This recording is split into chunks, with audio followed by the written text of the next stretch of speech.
Jayeshu friends, you may have hundreds of reasons to do a wrong thing, but only one reason to do a right thing.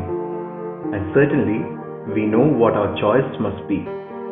In the gospel we see today, the invited guests bring out excuses for not joining the party. From a commonsensical point of view, perhaps they have done no wrong. The excuses are reasonable, but they have failed. Failed to see the heart of their dear friend who had taken pains to host the party for them. Secondly, failed as by the act of decline, they have given up a long ago commitment and violated a relationship after which has come up all other occupations, like those of farm, oxen, or even a primary husband and wife relation. Remember, the scripture clearly says, the last guest's excuse, I have taken a wife, indicating a relationship just entered into.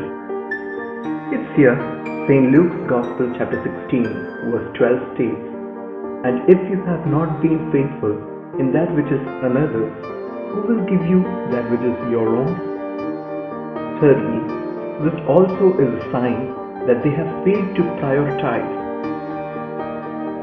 Good is always the enemy of the best. I have heard a couple of young people telling that they don't wish to join the seminary or convent, as they have seen enough of scandalous life in the church. And though not many, I also have heard some telling they dislike marriage and entering into commitments, as they have seen several issues between their own parents. Yet God, who takes the role of a host, gives us a beautiful lesson: never to give up. He is faithful to all in His commitments. The rich and the poor are alike in His eyes, as He lets His rain fall on the just and the unjust, and the sun to rise on the wicked and the good, as He always looks forward to grow and nurture strong relationships. This is why St. Paul in his letter to Timothy says, if we are faithless, He remains faithful, for He can't deny Himself. It was once in a battlefield. A soldier requests his officer, my friend is not back from the war front. Sir, grant permission to go out and get him. Permission was refused, as he would get in danger or are probably dead.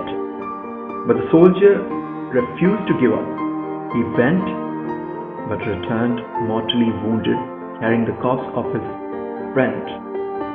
The officer was furious at this. I told you he was dead, and now I have lost both of you. The dying man replied, Oh, it was, sir. When I got to him, he was still alive. And he said to me, Jack, I was sure you would come.